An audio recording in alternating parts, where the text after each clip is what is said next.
The boarding call echoed through Terminal C like a prayer I wasn't invited to join.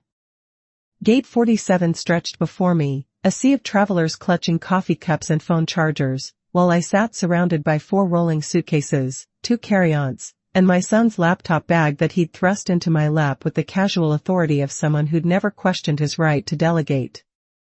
"You can watch our bags while we eat, Mom."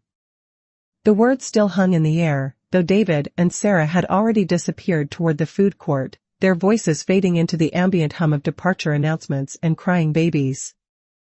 They walked with the easy stride of people who knew someone else would handle the details, someone reliable, invisible, and always available.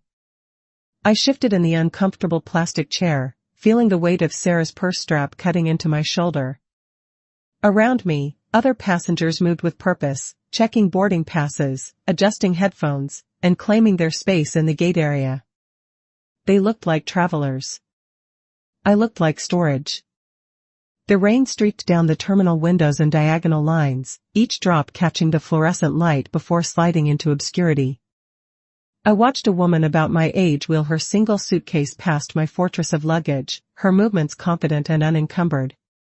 She wore a burgundy coat that looked expensive, the kind I used to admire in store windows before convincing myself I had nowhere special to wear such things. "Now boarding Group A for Flight 1247 to Denver," the gate agent announced, her voice crisp with professional efficiency. A line began forming, passengers stepping forward with their boarding passes ready, their faces bright with anticipation. I remained seated, guardian of the bags, watching other people begin their journeys. That's when it hit me, the cold clarity that sometimes arrives like a slap.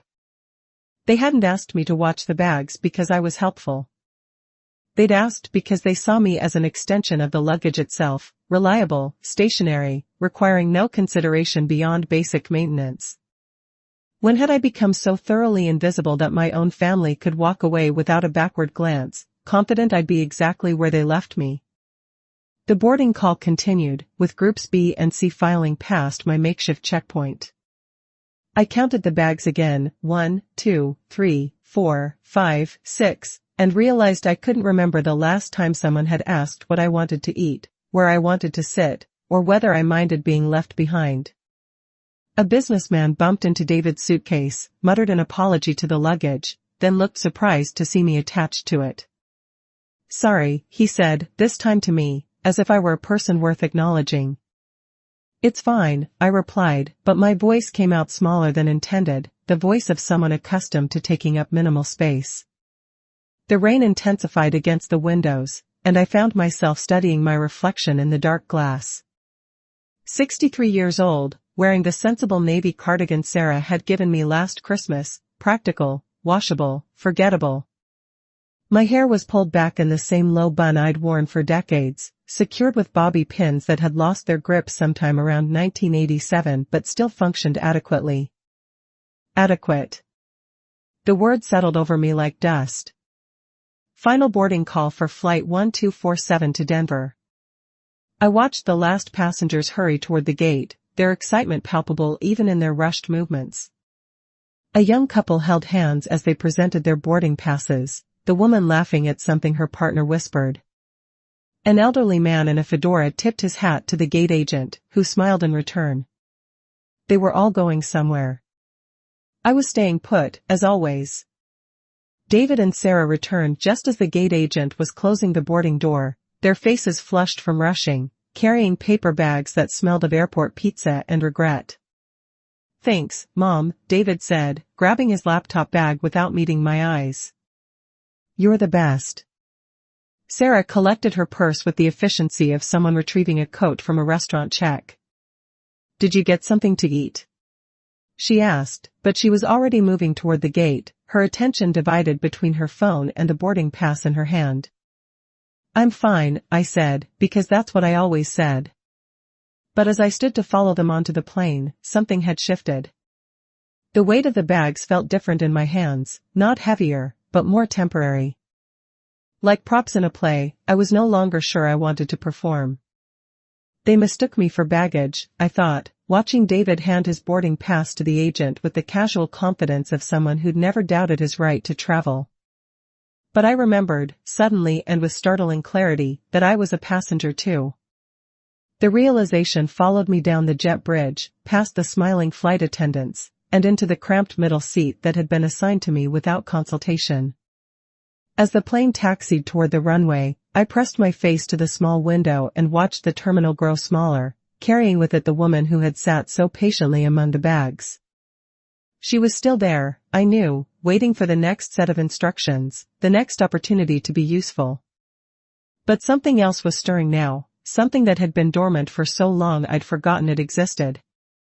The plane lifted off, and I felt the strangest sensation, not the familiar anxiety of takeoff, but something lighter. As if I were leaving more than just the ground behind. 7 days. That's all it took for a boundary to be born. I know this because I counted them, marking each one with small acts of reclamation that would have seemed insignificant to anyone watching. But revolutions, I learned, don't always announce themselves with fanfare. Sometimes they arrive in the quiet click of a new lock, the soft scratch of a pen redirecting decades of careful planning, or the steam rising from a cup of tea chosen for pleasure rather than habit. Within 1 week of returning from that trip, I had rekeyed the locks on my house.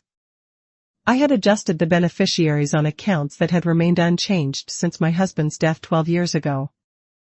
I had made a journey to the bank that felt more significant than any vacation I'd taken in the past decade. And I had closed a loop that had been open for so long I'd forgotten it was possible to complete the circle. The inheritance money that had been sitting in my savings account, the modest sum from my mother's estate that I'd been saving for emergencies while my family made increasingly bold assumptions about its eventual destination, found a new purpose. Not revenge, though I won't pretend the thought didn't cross my mind during those long nights when I sat at my kitchen table with a calculator and a growing sense of my own agency. This was a repair. My neighbor Eleanor, who had been watching my quiet transformation with the keen eye of someone who had fought her own battles for dignity, brought me tea on the 3rd day. "You look different," she said, settling into the chair across from my kitchen table, where I'd been sorting through papers that had accumulated like sediment over the years. "I feel different," I admitted, surprised by the truth of it. She nodded, understanding passing between us without need for explanation. "It's about time," she said simply, and I knew she wasn't just talking about the papers. By the 7th day, I had made decisions that would have terrified me a week earlier. I had spoken to lawyers and bank managers and had signed documents that shifted the landscape of my life in ways both subtle and profound. I had written letters that said things I'd been thinking for years but had never dared to voice. Most importantly, I had remembered something I'd forgotten in the gradual erosion of small compromises and daily accommodations. I had choices. Not just about money or locks or legal documents, but about how I wanted to spend the years I had left, about who I wanted to be when I woke up each morning, and about whether I would continue to accept being treated as an afterthought in my own life. The calendar on my kitchen wall showed the progression of those 7 days in my own handwriting. Small notes and appointments that marked the quiet revolution taking place in my ordinary life. Locksmith, 2 p.m. Bank appointment, 10 a.m. Call Eleanor back. Buy good tea. Each notation was evidence of a woman learning to put herself on her own schedule. As I sat in my kitchen on that 7th evening, watching the steam rise from my cup of Earl Grey, the expensive kind I'd always told myself was too extravagant for everyday use, I felt something I hadn't experienced in years. Not happiness, exactly, but something more fundamental, the solid satisfaction of a person who had remembered how to take up space in her own life. The phone had rung twice that day. David, wondering why his key no longer worked in my front door. Sarah was asking pointed questions about financial planning that barely concealed her growing anxiety about inheritance discussions that had never actually taken place but had somehow become assumed certainties in her mind. I had answered both calls with a calmness that surprised me. No explanations, no apologies, no elaborate justifications for decisions that were mine to make. Just simple statements of fact delivered in the voice of someone who had rediscovered her right to make them. "I've made some changes," I told David. "I'm rearranging some things," I explained to Sarah. Both conversations ended with promises to talk more later, but I knew that when later came, I would be speaking from a different place, not as someone seeking permission or approval, but as someone reporting decisions already made. 7 days. Enough time for a boundary to be born, for a woman to remember that she was more than the sum of other people's expectations, for a passenger to reclaim her seat. The transformation wasn't complete. Revolutions, even quiet ones, take time to fully unfold. But the foundation had been laid, and I could feel the solid ground beneath my feet in a way I hadn't for years. Tomorrow would be day 8, and I was curious to see what that woman, the one who had emerged from the airport baggage claim of her own life, would choose to do next. The suitcases sat in my hallway for 3 days after we returned, like evidence of a crime I couldn't quite name. Every time I passed them, I felt the echo of that moment at the gate, the casual dismissal, the assumption that I would simply remain where I was placed, watching other people's belongings while they lived their lives. On the 3rd evening, I finally dragged them into my bedroom and began the familiar ritual of unpacking. David's dirty laundry mixed with Sarah's souvenirs, their belongings tangled together with mine in a way that seemed to summarize our entire relationship. I was the one who sorted, who washed, who put things back in their proper places while they moved on to the next adventure, the next assumption about my availability. I found myself sitting on my kitchen floor at 11 o'clock that night, my back against the cool cabinet doors, holding a cup of tea that had grown cold while I stared at the pile of laundry I'd sorted into neat stacks. The linoleum was hard against my spine, but something about being low to the ground felt appropriate, like I was finally seeing my life from the right angle. The kitchen had always been my domain, the place where I performed the daily acts of service that had defined my role for so long I'd forgotten there might be other parts to play. I'd made thousands of meals in this room, packed countless lunches, and cleaned up after family gatherings where I was simultaneously essential and invisible, the one who made everything work while everyone else enjoyed the results. But tonight, sitting on the floor with my cold tea, I began to make a different kind of list. Not groceries or chores or other people's needs, but something I'd never dared to inventory before, the things I no longer owed. I no longer owed anyone an explanation for how I spent my money.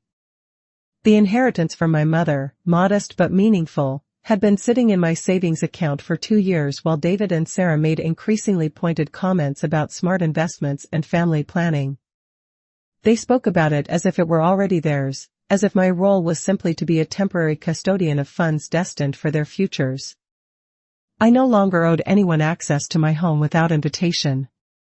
The spare key that David had copied for emergencies had been used for convenience more often than crisis, dropping by to borrow tools, to use my printer, to raid my refrigerator when their own was empty.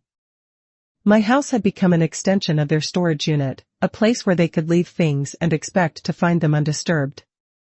I no longer owed anyone my automatic agreement. How many times had I said yes before the question was fully asked, nodding along with plans that assumed my participation without requesting it? How many family dinners had I hosted, holiday celebrations had I organized, and grandchildren's events had I attended, not because I was invited but because I was expected? I no longer owed anyone my silence about their behavior. The small cruelties, the casual dismissals, the way they spoke about me in the third person while I was standing right there, all of it had been absorbed and processed and filed away under keeping the peace. But peace for whom? Certainly not for me. The list grew longer as I sat there, my tea growing colder, my back growing stiffer against the cabinet. But with each item I added, I felt something loosening in my chest, like a knot that had been pulled tight for so long I'd forgotten it was there. I no longer owed anyone my diminishment. Somewhere along the way, I had learned to make myself smaller to accommodate other people's comfort. I spoke more quietly, took up less space, and asked for less attention. I had become an expert at being unobtrusive, at anticipating needs before they were expressed, and at solving problems before they were acknowledged. But sitting on my kitchen floor, I remembered something I'd forgotten. I had been a person before I became a mother, before I became a widow, before I became the family's designated caretaker. I had opinions and preferences and dreams that existed independently of other people's needs. The bread I'd bought that afternoon sat on the counter above me, a good loaf from the bakery downtown, the kind I used to buy regularly before I convinced myself that store-bought was more practical. I'd walked past that bakery for months, telling myself I didn't need anything special, that the plastic-wrapped loaves from the grocery store were perfectly adequate. But tonight, looking up at that bread from my position on the floor, I realized that adequate had become my default setting. Adequate clothes, adequate food, adequate treatment, and adequate consideration. I had trained myself to expect so little that anything above neglect felt like generosity. The clock on the microwave showed 11:47 p.m., and I knew I should go to bed, get up from this uncomfortable floor, and resume the normal patterns of my life. But something was happening here in the quiet of my kitchen, something that felt too important to interrupt with sleep. I was remembering how I wanted things. Not just the necessities or the practical requirements of daily life, but actual desires. I wanted good bread and real tea and flowers that served no purpose except beauty. I wanted to travel somewhere I chose, to eat meals I didn't have to cook, and to have conversations about topics that interested me rather than problems I was expected to solve. I wanted to matter in my own life. The realization hit me with such force that I actually gasped, the sound echoing in the quiet kitchen. When had I stopped mattering to myself? When had I become so focused on being useful to others that I'd forgotten to be valuable to me? I pulled myself up from the floor, my knees protesting the movement, and walked to the window above the sink. The street was empty, the houses dark except for the occasional porch light. My neighbors were sleeping, trusting that tomorrow would be much like today, that the patterns of their lives would continue unchanged. But I was awake, and I was changing, and I could feel the difference in my bones. I poured the cold tea down the drain and made a fresh cup, this time using the good china that I'd been saving for special occasions that never seemed to arrive. The cup felt substantial in my hands, the weight of it a reminder that some things were worth the extra care. As I stood at my kitchen window, sipping tea from my good china at midnight, I made a decision that felt both terrifying and inevitable. I was going to put my name back at the center of my own life. Not in a dramatic way that would require explanations or justifications, but quietly, deliberately, with the steady determination of someone who had finally remembered her own worth. The kitchen floor had taught me something important. Sometimes you have to get low enough to see clearly, to understand that the view from down there is not where you're meant to stay. I was ready to stand up. The kitchen drawer had been sticking for months, requiring a specific combination of lifting and pulling that I'd mastered through repetition rather than repair. But on the morning after my midnight revelation, I found myself standing before it with a screwdriver and a determination that surprised me. The drawer came free with a satisfying pop, revealing the accumulated chaos of years, rubber bands wound into impossible knots, pens that had long since run dry, instruction manuals for appliances I no longer owned, and a collection of takeout menus from restaurants that had closed during the pandemic. It was an archaeology of small compromises, each item representing a moment when I'd chosen convenience over intention. I dumped everything onto the kitchen table and began sorting with the methodical precision of someone who had finally understood that organization was not just about objects but about priorities. Keep, discard, relocate. 3 piles that somehow felt like a metaphor for the larger sorting I was doing in my life. The rubber bands went into the trash. I couldn't remember the last time I'd needed one. The expired coupons followed, along with the business cards for services I'd never used and the warranty information for a blender that had died 2 years ago. Each discarded item felt like a small liberation, a clearing of space for things that actually mattered. In the back corner of the drawer, I found my old address book, the leather-bound one I'd used before everything moved to phones and computers. I flipped through pages of crossed-out addresses and phone numbers, tracking the migration patterns of friends who had moved away, family members who had passed on, and connections that had faded through neglect rather than intention. But there, on page 47, I found something that made me pause, the phone number for Margaret Chen, my college roommate who had moved to Portland 15 years ago. We'd exchanged Christmas cards for a while, but then even that had dwindled to nothing. I'd told myself we'd grown apart naturally, but sitting there with her number in my hand, I realized I'd simply stopped trying to maintain connections that required effort without offering immediate utility. I set the address book aside in the keep pile and continued sorting.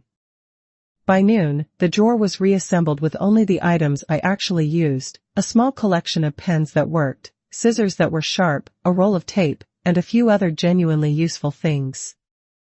The space felt larger somehow, more intentional. I could open and close it smoothly, without the familiar struggle that had become so automatic I'd stopped noticing it.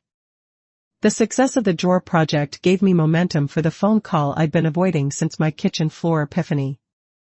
I dialed the number for my bank, navigating through the automated system with the patience of someone who had finally decided her time was worth protecting. Mrs. Patterson? This is Jennifer from First National. How can I help you today?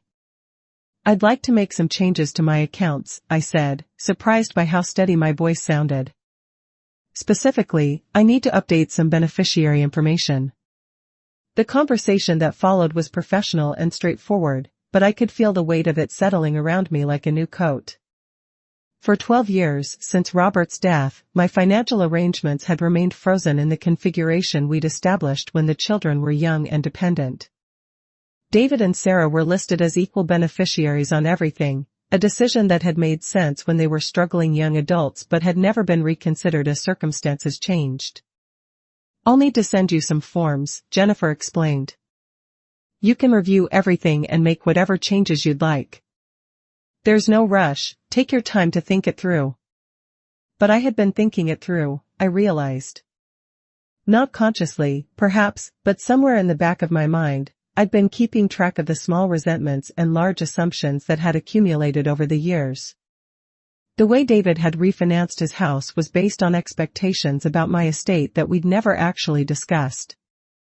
The way Sarah had made comments about family money, as if my inheritance from my mother was somehow a shared resource rather than my personal asset. After I hung up with the bank, I called the locksmith. How soon can you come out?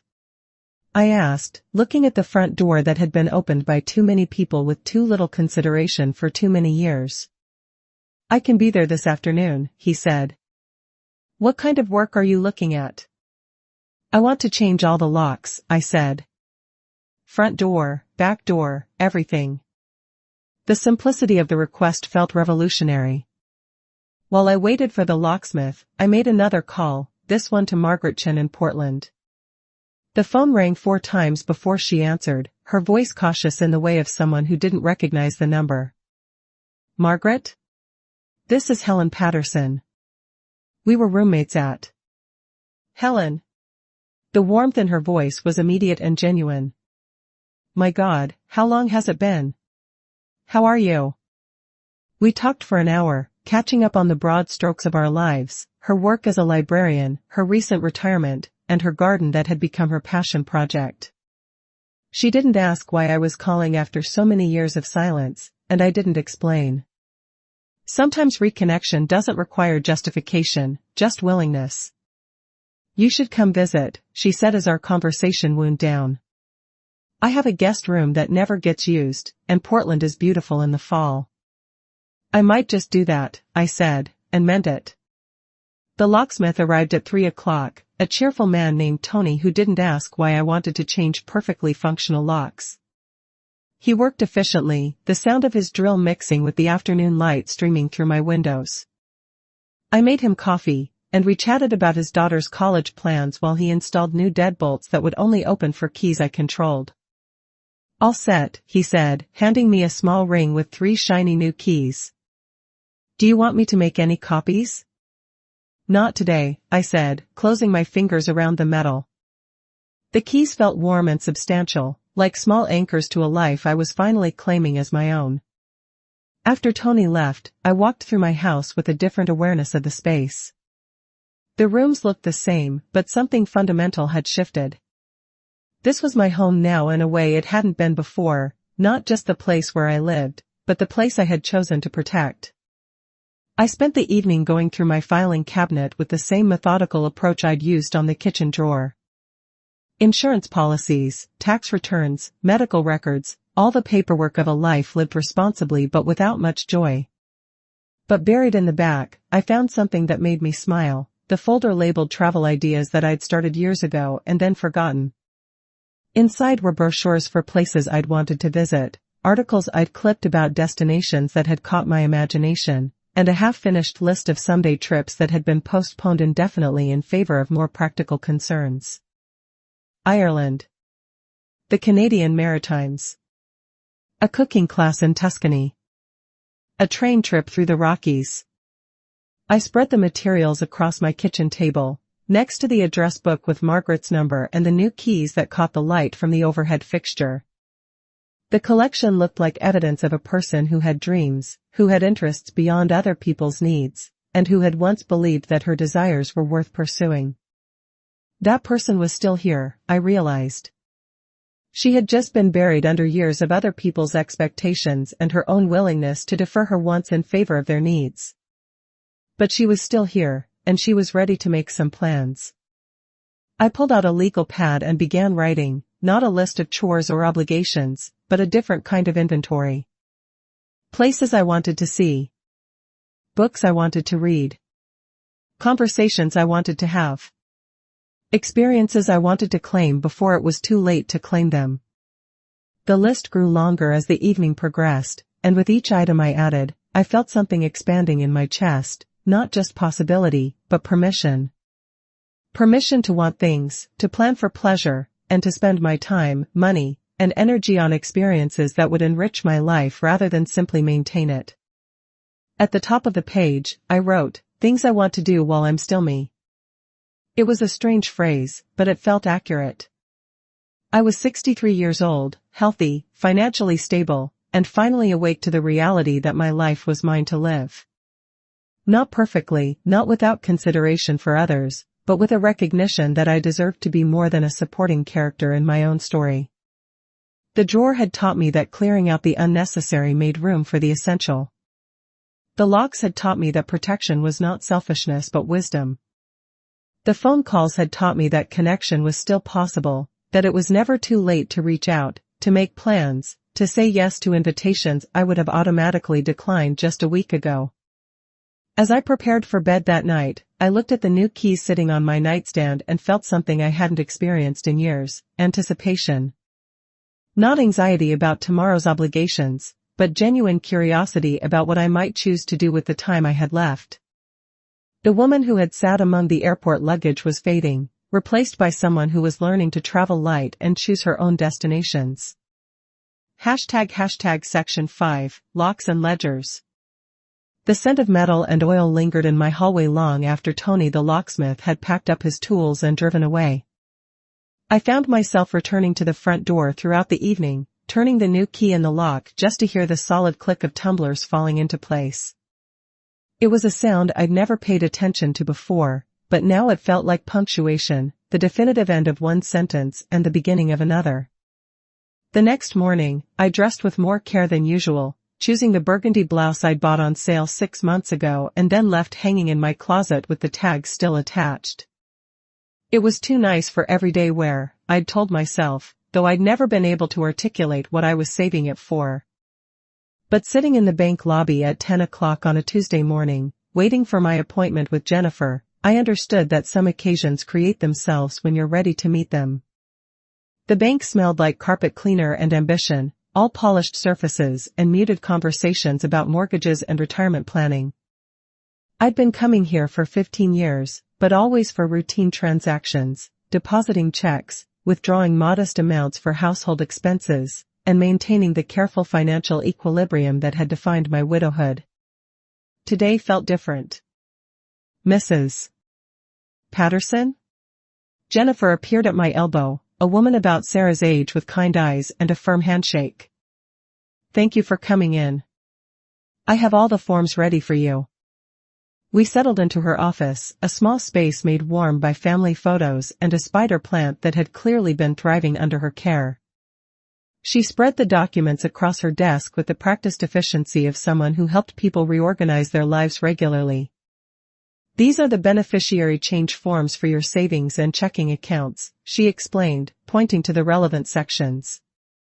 "And these are for your CDs and the money market account. You can designate primary and secondary beneficiaries, and you can specify percentages or dollar amounts. I stared at the forms, thinking about the conversations that had never happened, the assumptions that had been made, and the way my children had begun to speak about the inheritance as if it were a foregone conclusion rather than a decision I had yet to make. "Take your time," Jennifer said gently. "There's no pressure to decide everything today." But I had been deciding, I realized. Every time David had commented on my nest egg, every time Sarah had suggested I was being too conservative with my investments, every time they had spoken about my money as if it were somehow already theirs, I had been making mental notes, keeping track of the small erosions of respect that had accumulated into something larger. I picked up the pen and began writing. The first change was simple. I removed David and Sarah as beneficiaries on my primary savings account, the one that held my mother's inheritance, and replaced them with 3 organizations that had been quietly doing good work without fanfare or recognition. The local literacy program helped adults learn to read. The food bank that had fed families throughout the pandemic without asking questions or requiring proof of worthiness. The animal shelter where I'd volunteered years ago, before family obligations had consumed all my available time. The second change was more complex. I restructured the remaining accounts to reflect a more nuanced understanding of inheritance as something that should be earned through relationship rather than assumed through biology. David and Sarah would still inherit, but not everything, and not automatically. There would be conditions, not punitive ones, but expectations about respect and consideration that should have been obvious but apparently needed to be spelled out. "This is quite a comprehensive restructuring," Jennifer observed as I filled out the forms. "Are you sure you want to make all these changes at once?" "I'm sure," I said, surprised by the steadiness in my voice. "I should have done this years ago."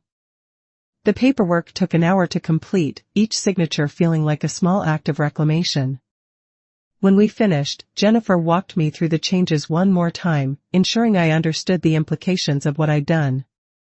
"The new beneficiary designations will take effect immediately," she explained. "And I'll send you confirmation letters within the next week." I thanked her and gathered my purse, feeling lighter despite the weight of the decisions I'd just made.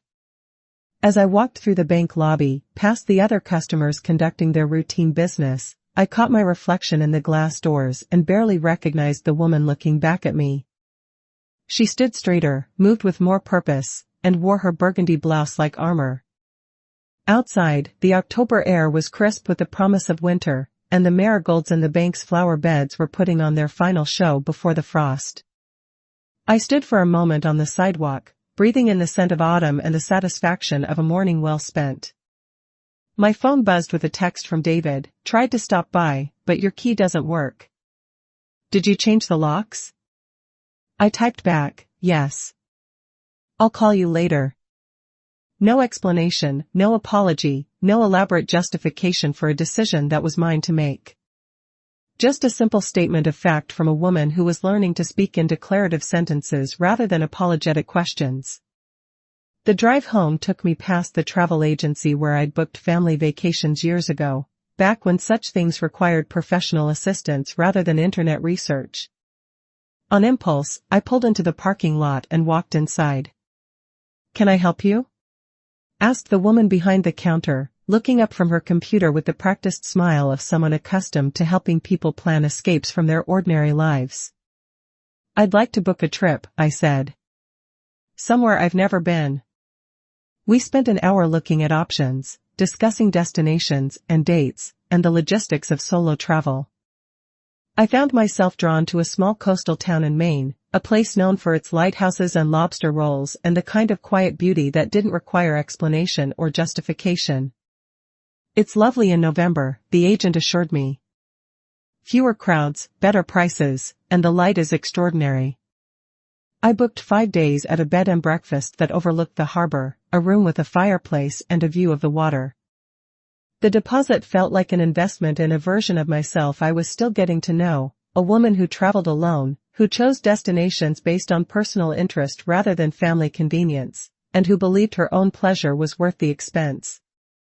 When I got home, I found David's car in my driveway and David himself sitting on my front steps, looking like a man who had encountered an unexpected obstacle in what he'd assumed would be a routine errand. "Mom," he said, standing as I approached. "What's going on? Why did you change the locks?" I unlocked the front door with my new key, feeling the smooth operation of the mechanism. "Because I wanted to," I said simply. "But what if there's an emergency? What if you fall or have a heart attack or—" "Then you can call 911 like anyone else would," I interrupted, stepping inside and holding the door open for him. "Would you like some coffee?" We sat at my kitchen table, the same table where I'd sorted through the drawer contents and made my lists and begun the quiet revolution that was reshaping my life. David looked around the room as if seeing it for the first time, noting the small changes I'd made, the good china in the dish rack, the fresh flowers on the windowsill, and the travel brochures still scattered across the counter. "Are you okay?" he asked, and I could hear the genuine concern beneath his confusion. "You seem different." "I'm fine," I said, pouring coffee into 2 mugs, mine from the good set, his from the everyday dishes. "I'm just making some adjustments." "What kind of adjustments?" I looked at my son across the table, this man I'd raised and loved and gradually allowed to treat me as a convenience rather than a person. He wasn't a bad man, just one who had never been required to consider my needs as separate from his own. "The kind that should have happened a long time ago," I said. We talked for another 20 minutes, a careful conversation that danced around the larger issues while addressing the immediate concerns. I didn't tell him about the bank, about the beneficiary changes, or about the trip to Maine. Those were my secrets to keep or share as I chose. But I did tell him that things were going to be different going forward.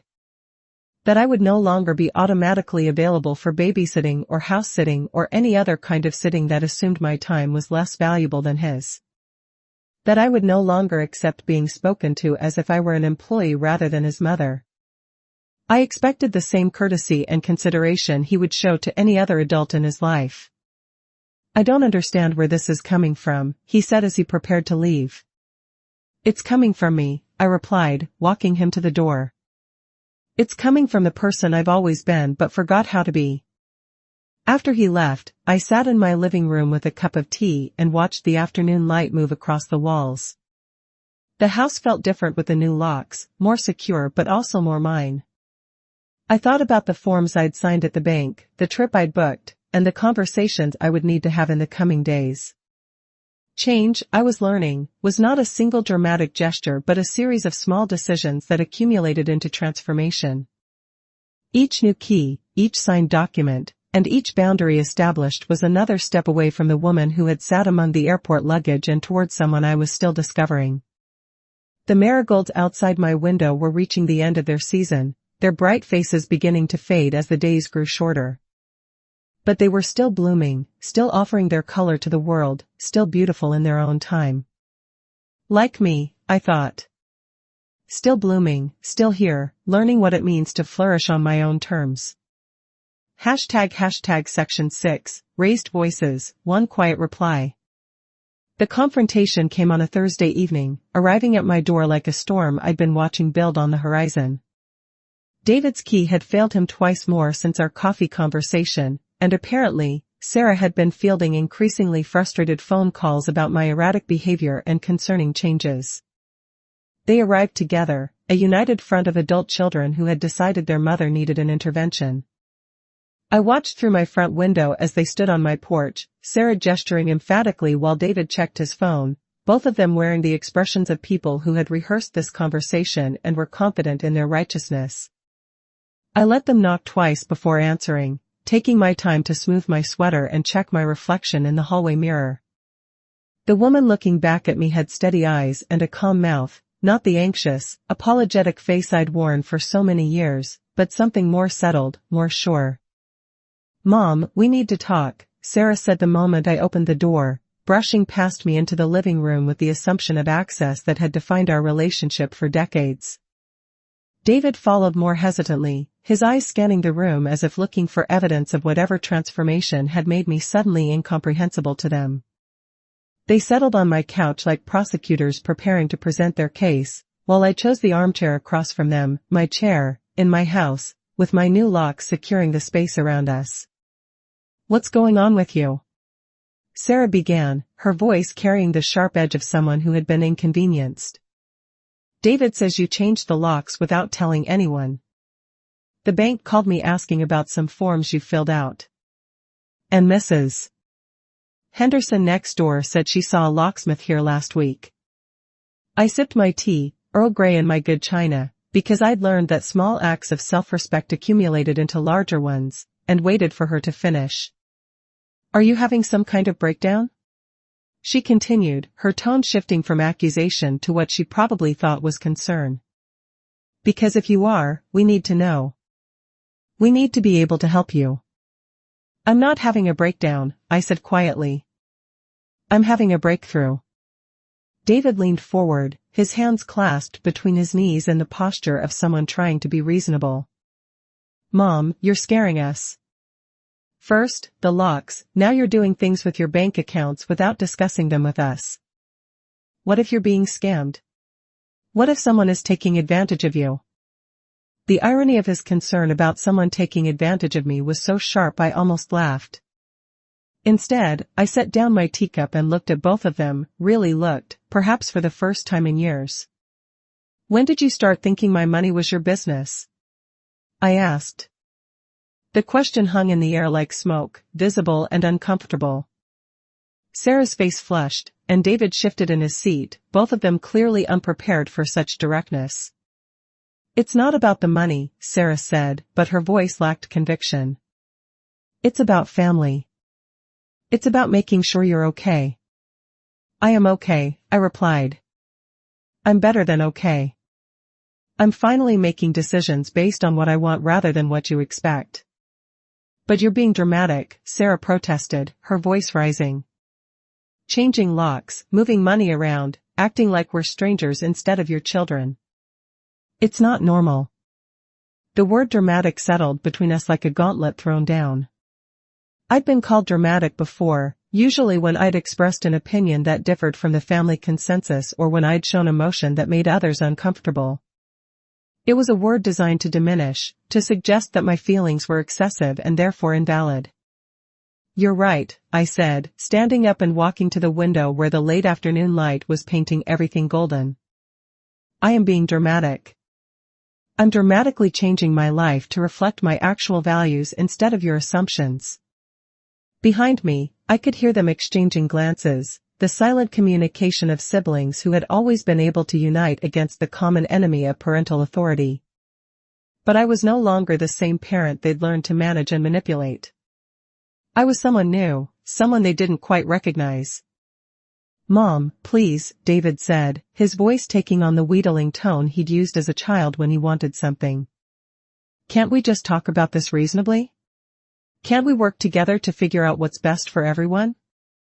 I turned back to face them, these two people I'd raised and loved and gradually allowed to treat me as a resource rather than a person. They looked genuinely confused, as if I'd suddenly started speaking a foreign language instead of simply speaking for myself. "What's best for everyone has always meant what's most convenient for you," I said. "What's best for me has never been part of the equation." "That's not fair," Sarah snapped, her composure finally cracking. "We've always cared about you. We've always been there for you." "You've been there for the version of me that serves your needs," I corrected. "The babysitter, the house sitter, the emergency contact, the backup plan. But when was the last time either of you asked what I wanted? When was the last time you considered that I might have plans of my own?" The silence that followed was thick with years of unspoken resentments and unexamined assumptions. Outside, I could hear Mrs. Henderson watering her garden, the normal sounds of a neighborhood going about its evening routines, while my living room contained the wreckage of relationships that had been built on convenience rather than respect. "We're your children," David said finally, as if that explained everything. "Yes," I agreed. "You are. But I'm not just your mother. I'm a person with my own life, my own money, and my own right to make decisions without consulting a committee." Sarah stood up abruptly, her face flushed with anger and something that might have been fear. Fine, she said. Be dramatic. Change your locks, hide your money, and push away the people who love you. But don't come crying to us when you're lonely and isolated and realize you've made a huge mistake. She headed for the door, David trailing behind her with the uncertain gait of someone caught between loyalties. At the threshold, she turned back to deliver what she clearly intended as a final blow. You're going to regret this, she said. You're going to end up alone. I followed them to the door, my hand resting on the new deadbolt that had become a symbol of my reclaimed autonomy. I'd been alone for years, I said quietly. The difference is that now I'm alone by choice rather than by neglect. After they left, I stood in my hallway listening to their car doors slam, their engine start, and their voices raised in animated conversation as they drove away. The house settled around me, quiet and secure, and I realized I felt no urge to call them back, no impulse to apologize or explain or smooth over the rough edges of our confrontation. Instead, I felt something I hadn't experienced in years, peace. The rain that had been threatening all day finally began, gentle drops against my windows that reminded me of that moment at the airport when I'd first understood how thoroughly I'd been diminished. But this rain felt different, not like tears but like cleansing, washing away the residue of relationships that had been built on my willingness to accept less than I deserved. I made myself dinner, a proper meal with vegetables and seasoning and attention to presentation, and ate it at my kitchen table while reading a book I'd chosen for pleasure rather than improvement. The silence around me wasn't empty but full, pregnant with possibility and the radical notion that my own company might be enough. To them, noise was power, the raised voices, the dramatic exits, and the threats disguised as concern. But I was learning that silence could be power too, the quiet strength of someone who no longer needed to justify her existence or apologize for taking up space in her own life. The rain continued through the evening, and I sat by my window watching it streak down the glass, thinking about the woman who had emerged from this confrontation. She was calmer than I'd expected, more sure of herself, and less interested in being understood than in being respected. She was someone I was still getting to know, but someone I was beginning to like very much. Eleanor's invitation came the next morning, delivered with a loaf of still warm bread and the kind of timing that suggested she'd been watching my house more carefully than I'd realized. Rough evening? She asked, standing on my front step with flour still dusting her apron and concern written in the lines around her eyes. I'd known Eleanor for 8 years, ever since she'd moved into the blue house next door after her husband's death. We'd maintained the careful friendship of neighbors, borrowing cups of sugar, accepting packages for each other, and exchanging pleasantries over the fence that separated our gardens. But we'd never moved beyond the surface courtesies, perhaps because we'd both been too busy managing our own quiet griefs to reach out for deeper connection. You could say that, I replied, accepting the bread and breathing in its yeasty warmth. Would you like some coffee? I was hoping you'd ask, she said, following me into my kitchen with the easy familiarity of someone who had been waiting for this invitation for years. We settled on my back porch instead, drawn by the morning light and the privacy of my fenced yard. Eleanor had brought her own mug, a ceramic piece with a chip on the handle that spoke of long use and deep affection, and she cradled it between her palms as if drawing warmth from more than just the coffee. I heard the raised voices last night, she said without preamble. Sounded like your children were having opinions about your life. I almost smiled at her phrasing. They were indeed having opinions. And you were having boundaries, from the sound of it. The word hung between us, simple and revolutionary. Boundaries. Such a clean concept, but one that had taken me 63 years to understand as something I was allowed to have. I'm learning, I said. Eleanor nodded, settling back in the wicker chair that had been my mother's, the one I'd kept on the porch because it was too worn for the living room but too comfortable to discard. It's hard work, learning to disappoint people who've gotten used to your compliance. The observation was so precise it took my breath away. That's exactly what I'd been doing, disappointing people who had grown comfortable with my automatic agreement, my reflexive accommodation, and my willingness to absorb their needs without expressing my own. How did you know? I asked. Because I'd been there, she said simply. Different circumstances, same lesson. My daughter wanted me to sell this house after Harold died and move into one of those senior communities where I could be properly supervised. She had it all planned out, which facility, which floor plan, how much money I'd save on maintenance and utilities. She paused to tear off a piece of bread, offering me half with the unconscious generosity of someone who had learned that sharing made everything taste better. The only thing she didn't consider was whether I wanted to leave the home I'd shared with her father for 37 years, the garden I'd spent decades cultivating, and the neighbors who knew my name and my story. What did you do? I told her no. Eleanor's smile was small but fierce. Just like that. No explanations, no negotiations, no elaborate justifications. Just no. How did she take it? About as well as your children took your new locks, I imagine. Eleanor sipped her coffee, her eyes focused on something beyond my fence. She accused me of being stubborn, irrational, and unsafe. She threatened to have me declared incompetent. She stopped speaking to me for 6 months. And now? Now she visits twice a year and calls every few weeks, and we have a relationship based on who I actually am rather than who she needed me to be. Eleanor looked at me directly, her gaze steady and kind. It took time, but she learned to love the real me instead of the convenient version. We sat in comfortable silence for a while, watching the morning light move across my garden. The tomatoes were finished for the season, but the late roses were putting on a final show, their blooms more intense for being fleeting. The thing about boundaries, Eleanor continued, is that they're not walls. They're gates. They let the right people in and keep the wrong energy out. I thought about the confrontation with David and Sarah, the way their anger had felt so familiar, so expected. I'd been absorbing their emotions for so long that I'd forgotten I had the right to refuse them, to insist on respect as the price of admission to my life. I changed my will, I said suddenly, surprising myself with the admission. Eleanor nodded as if this were the most natural thing in the world. Good for you. They don't know yet. About the changes, I mean. They just know something's different. And they're scared, Eleanor observed. People get scared when the person they've been taking for granted suddenly starts taking herself seriously. The bread was extraordinary, dense and nutty with a crust that crackled when I bit into it. I couldn't remember the last time I'd eaten something that had been made with such care, such attention to the simple pleasure of nourishment. This is wonderful, I said.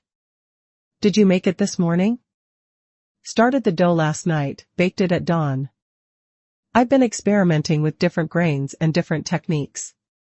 It's become my meditation, I suppose, the kneading, the waiting, the faith that something good will rise if you give it time and attention.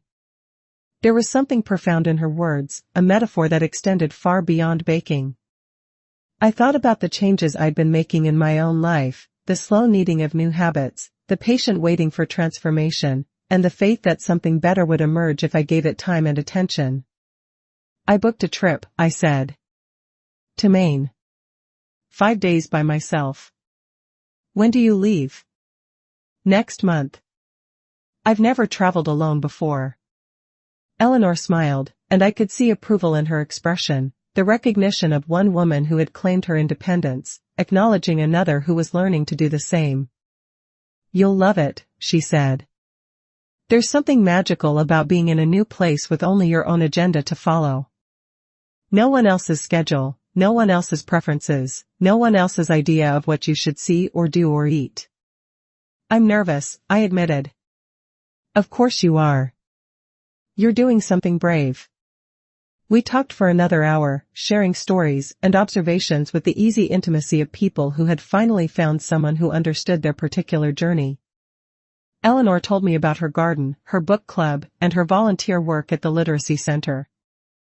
I told her about my plans, my fears, and my growing sense that I was becoming someone I'd always been but had forgotten how to be.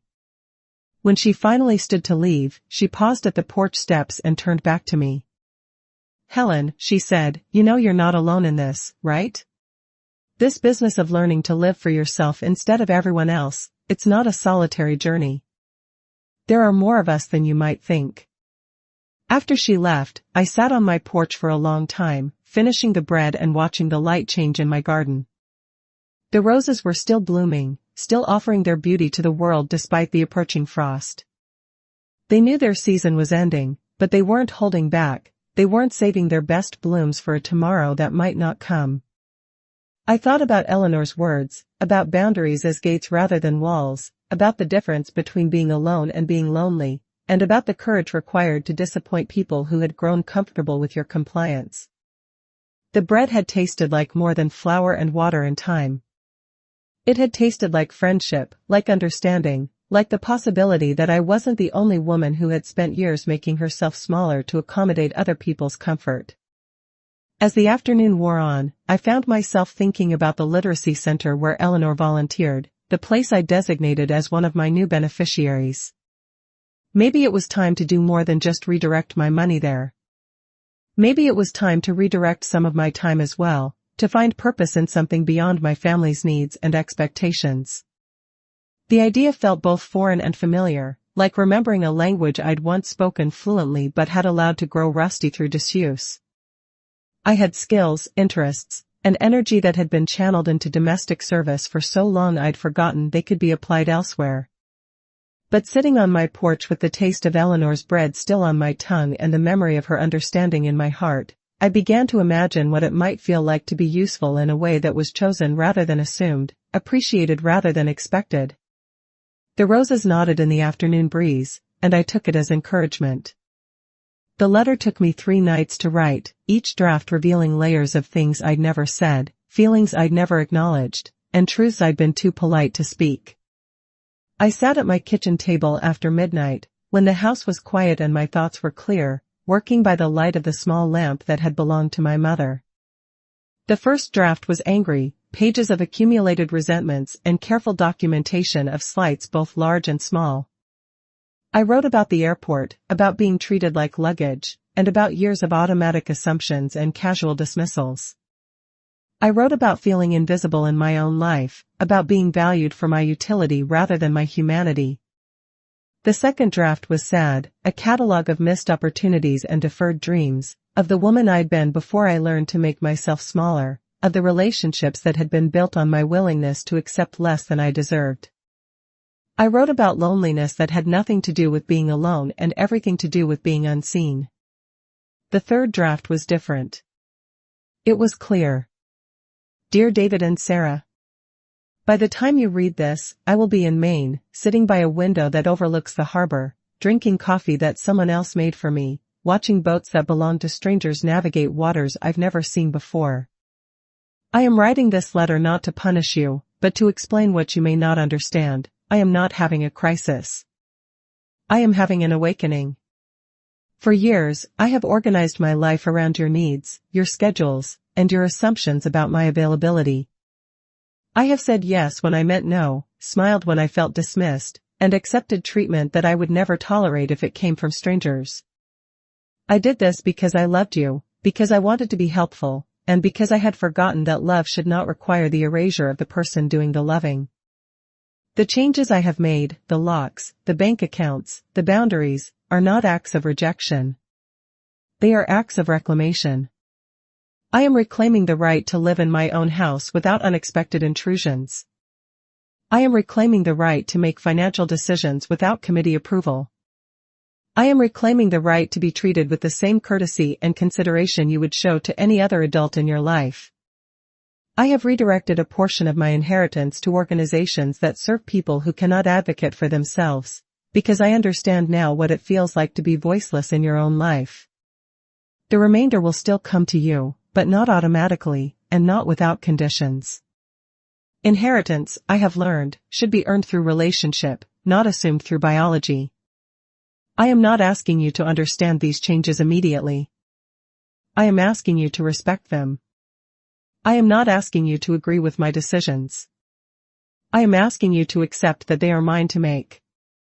When I return from Maine, I hope we can begin again, not as the people we have been, but as the people we are capable of becoming. I hope you can learn to love the woman I am rather than mourn the convenience of the woman I was. I will be staying at the Lighthouse Inn in Camden.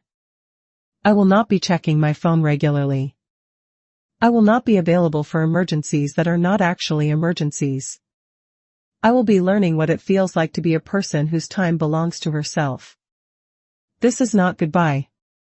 This is hello to a version of our relationship that honors all of us as complete human beings rather than collections of needs and services. With love and hope for our future. Mom. The spare key is in the envelope with this letter. Use it only for actual emergencies. I trust you to know the difference. I sealed the letter in an envelope along with the spare key I'd had made, not because I wanted to give them access, but because I wanted to give him a choice. They could use it responsibly, as a gesture of trust earned, or they could abuse it and lose the privilege permanently. The decision would tell me everything I needed to know about whether they were capable of the relationship I was offering. I left the envelope on my kitchen counter, propped against the sugar bowl, where they would be sure to see it when they came looking for me. Because they would come looking, I knew. The silence would worry them more than the confrontation had. My suitcase sat by the front door, packed with clothes I'd chosen for comfort rather than practicality, books I'd selected for pleasure rather than improvement, and a small notebook where I planned to record not just what I saw but how it felt to see it with eyes that belonged entirely to me. The morning of my departure dawned clear and cold, the kind of November day that made promises about winter while still delivering autumn's final gifts. I dressed in layers, the burgundy blouse under a wool cardigan, comfortable shoes that could handle cobblestones and coastal walks, and the good coat I'd been saving for special occasions until I realized that choosing to live fully was occasion enough. I made coffee in my good china, ate toast from Eleanor's bread, and sat at my kitchen table watching the light change in my garden. The roses were finished now, their petals scattered across the grass like confetti from a celebration I was just learning to join. At 9 o'clock, I called a taxi rather than asking David or Sarah for a ride to the airport. The independence felt both foreign and exhilarating, the simple act of arranging my own transportation to my own adventure, paid for with my own money, scheduled according to my own timeline. The driver was a woman about my age who told me about her recent trip to Ireland as we navigated the morning traffic. Went by myself, she said with obvious pride. Best vacation I ever took. Nobody to please but me, nobody's schedule to follow but my own. This is my first solo trip, I admitted. You'll love it, she said, echoing Eleanor's words. There's something about being in a new place with nobody's expectations but your own. Changes you, somehow. At the airport, I moved through the familiar rituals of travel with a different awareness. I checked my own bag, chose my own seat, and bought my own coffee without consulting anyone about preferences or timing. I sat at the gate reading my book, surrounded by other travelers but not responsible for anyone's luggage but my own. When the boarding call came, I stood with my boarding pass ready, my carry-on bag light enough to lift easily, and my destination chosen for no reason other than that it called to me. I was not watching anyone's belongings. I was not waiting for permission or approval from the company. I was traveling. The plane lifted off into a sky so blue it looked like hope, and I pressed my face to the window to watch my city grow smaller below me. Somewhere down there, David and Sarah would eventually find my letter, would read my words, and would have to decide what kind of relationship they wanted to build with the woman I was becoming. But that was their choice to make, just as this journey was mine. As the plane climbed higher, carrying me toward a coast I'd never seen and a version of myself I was still discovering, I felt something I hadn't experienced in years, the pure, uncomplicated joy of a person who was exactly where she chose to be. The flight attendant offered me coffee, and I accepted it with a smile that felt like it came from somewhere deep inside me, somewhere that had been waiting patiently for permission to emerge. First time to Maine? She asked. First time anywhere, I said, as myself. She looked puzzled by my answer, but I didn't explain. Some truths were too large for casual conversation, too precious to share with strangers. This was my revolution, quiet and personal and profound, and it was carrying me toward a horizon I had chosen for myself. Below us, the landscape changed from familiar to foreign, from known to possible, and I settled back in my seat with the deep satisfaction of a woman who had finally remembered how to be the protagonist of her own story. The tea steams between my palms as I sit by the window of my room at the Lighthouse Inn, watching the harbor wake up in the gray light of my third morning in Camden. The boats rock gently at their moorings, and I can hear the distant cry of gulls mixing with the soft sound of waves against the dock. This is not the dramatic transformation I might have imagined when I first began to change my life. There have been no grand gestures, no cinematic moments of revelation. Instead, there has been this, the quiet satisfaction of choosing my own schedule, the simple pleasure of eating meals I didn't have to cook, and the profound peace of being accountable to no one but myself. Yesterday, I walked the coastal path for 3 hours, stopping when I wanted to stop, resting when I needed to rest, and turning back when I felt ready rather than when someone else grew tired. I bought postcards I may never send and a small watercolor of the lighthouse that caught my eye, not because it would match my decor, but because it made me smile. Last night, I had dinner at a restaurant overlooking the water, sitting alone at a table for two without feeling the need to explain my solitude to the server or apologize for taking up space meant for a couple. I ordered the lobster roll. I'd never had one, the wine because I wanted it, and the dessert because life is short and I am finally learning to make it sweet. The other guests at the inn have been kind in the way of travelers, polite, curious, and respectful of boundaries. The woman in the room next to mine is here for her 70th birthday, celebrating with a week of solitude and watercolor painting. The couple from Ohio told me over breakfast that they've been coming here for 20 years, that Camden in November is their secret for avoiding crowds while still experiencing the coast's beauty. No one has asked why I'm traveling alone or suggested that I must be lonely. No one has offered to keep me company or implied that my solitude is something to be fixed. They have simply accepted me as I am, a woman on her own journey, for her own reasons, in her own time. This morning, I called Eleanor from the phone in my room, wanting to share the small discoveries of my adventure with someone who would understand their significance. "How does it feel?" she asked. "Like coming home to myself," I said, surprised by the accuracy of the metaphor. "And your children? Have you heard from them?" 3 voicemails and a dozen text messages, I admitted. "I'll deal with them when I get back. This time is mine." "Good for you," Eleanor said, and I could hear the smile in her voice. "Enjoy every minute of it." After we hung up, I sat by my window with my tea and thought about the woman who had boarded the plane in my city 4 days ago. She had been nervous and uncertain, carrying decades of other people's expectations like extra luggage. The woman sitting here now feels lighter, more solid somehow, as if the act of choosing her own path has given her substance rather than taking it away. My phone buzzes occasionally with messages from David and Sarah, their tone progressing from confusion to concern to something approaching panic. But I am not ready to reassure them, not ready to return to the role of the mother who exists primarily to manage their emotions and meet their needs. Instead, I am learning what it feels like to be a person whose primary responsibility is to herself. This afternoon, I plan to visit the lighthouse that gives this in its name. Not because it's expected or recommended, but because I want to climb those stairs and see the view from the top, to stand in a place built for guidance and warning and witness, to look out over water that stretches to horizons I may never reach but can at least imagine. Tonight, I will have dinner wherever I choose, will read my book without interruption, and will go to sleep when I'm tired rather than when it's convenient for others. Tomorrow, I will wake up and decide what I want to do with the day based on nothing more complicated than my own curiosity and desire. These are small freedoms, perhaps, but they feel revolutionary to someone who had forgotten she was entitled to them. The rain that has been threatening all morning finally begins, gentle drops against my window that remind me of that day at the airport when I first understood how thoroughly I had disappeared from my own life. But this rain feels different, not like tears but like a blessing, washing away the last residue of the woman who had learned to make herself so small that even she had trouble finding herself. I think about the letter I left on my kitchen counter, the words I finally found the courage to write, and the boundaries I drew not in anger but in love for the relationships we could have if we all agreed to show up as whole people rather than collections of needs and services.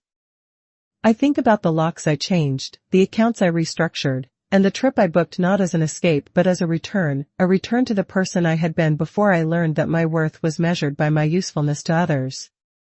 I think about Eleanor's bread, shared on a porch between women who had both learned that it's never too late to disappoint people who have grown comfortable with your compliance. Most of all, I think about the bags at the airport, the moment when I realized I had been mistaken for luggage by the people who should have seen me most clearly. They had asked me to watch their belongings while they went to eat, and I had sat there obediently, surrounded by suitcases, invisible and reliable and utterly taken for granted. But I am not luggage. I am not storage. I am not a convenience, a service, or a solution to other people's problems. I am a passenger. I have my own ticket, my own destination, and my own right to travel through this life with dignity and purpose and joy. I have my own stories to tell, my own adventures to claim, and my own horizon to chase. The steam from my tea rises and dissipates, and I watch it disappear into the air like all the versions of myself I've outgrown. Outside my window, the boats in the harbor strain gently against their moorings, ready to sail when the wind is right, when the tide turns, when their captains decide it's time to leave the safety of the dock for the possibility of the open water. I finish my tea and set the cup aside, already planning my day, my week, and my future. There are places I want to see, books I want to read, and conversations I want to have with people who see me as more than a supporting character in their own stories. There are boundaries I want to maintain and relationships I want to rebuild on the foundations of mutual respect rather than assumed obligation. There are years ahead of me, not many, perhaps, but enough, and I intend to live them as myself, fully and without apology. They asked me to watch their bags while they went to eat, and I sat there like luggage, patient and useful and invisible. But I chose to watch my life instead. And what I saw was a woman worth traveling with, worth listening to, worth loving, not for what she could do for others, but for who she was when she finally remembered how to be herself. The rain continues against my window, and I smile at my reflection in the glass, a woman alone but not lonely, traveling light but carrying everything she needs, finally awake to the beautiful, complicated, entirely her own adventure of being alive.